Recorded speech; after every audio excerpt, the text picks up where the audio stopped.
महाविद्या में प्रथम माता महाकाली है की गणना उग्र कोटि की देवियों में की जाती है। माना जाता है कि माता ने ये रूप दैत्यों का संहार करने के लिए धारण किया था। शारदीय एवं चैत्र नवरात्रों से तो सभी लोग परिचित हैं, परंतु इसके अलावा भी अन्य 2 नवरात्रों के बारे में भी हमारे ग्रंथों में इनकी व्याख्या है, जिन्हें गुप्त नवरात्रियों के नाम से भी जाना जाता है। हिंदू पंचांग के अनुसार माघ और आषाढ़ के महीने में ही ये नवरात्रे पड़ते हैं। आषाढ़ मास की ये गुप्त नवरात्रे अनेक श्रद्धालुओं और साधकों के लिए अत्यंत महत्वपूर्ण मानी गई है। शास्त्रों के अनुसार माँ भगवती ने दुष्टों का अंत करने के लिए विकराल रूप धारण किया था, जिन्हें माँ काली के नाम से जाना जाता है।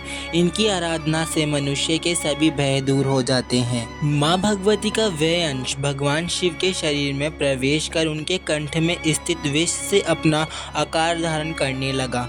विष के प्रभाव से काले वर्ण में परिवर्तित हुआ। भगवान शिव ने उस अंश को अपने भीतर महसूस कर अपना तीसरा नेत्र खोला।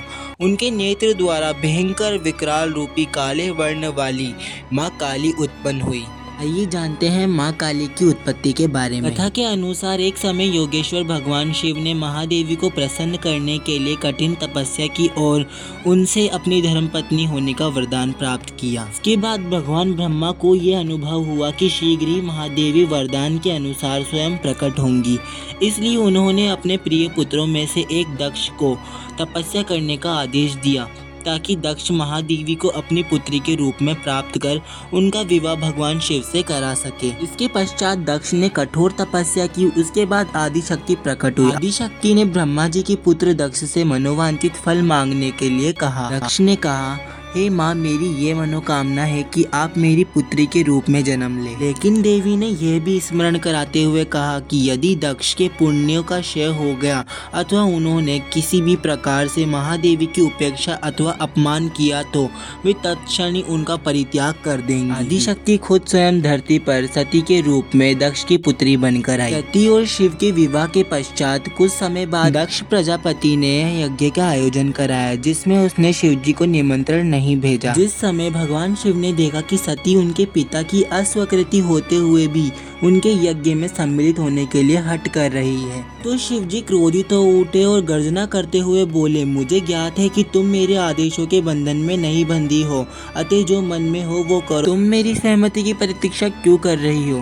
भगवान शिव की ऐसी कठोर वाणी सुनकर देवी क्रोधित हो गई। मन ही मन में विचार करने लगी कि भगवान शिव मुझे अपनी धर्मपत्नी के रूप में प्राप्त करने के बाद मेरे वास्तविक परम शक्ति स्वरूप को भूल गए हैं, अतः मैं भगवान शिव और अपने गौरवान्वित पिता का त्याग कर कुछ समय के लिए अपने स्वरूप और लीला में स्थित रहूंगी। यह देख कर देवी ने महाकाली का भयंकर रूप धारण किया। ये शाम वर्ण की देवी जिनकी जीवा बाहर की ओर लटकी हुई तथा दांतों के मध्य हुई दबी हुई थी, नींबू की माला वाली तथा लाल जीवों वाली, अस्त व्यस्त केशों वाली तथा नरमुंड माला धारण किए हुई थी। इस भयंकर रूप के दर्शन कर शिव बहुत चिंतित हो गए। भगवान शिव वहाँ से जाने का प्रयास करने लगे तो माता को लगा कि वे उनसे नाराज हो गए। देवी माँ ने कृपा करते हुए भगवान शिव को किसी भी दिशा में भागने से रोकने के लिए सभी 10 दिशाओं को अवरुद्ध करने के लिए 10 भिन्न रूप धारण किए।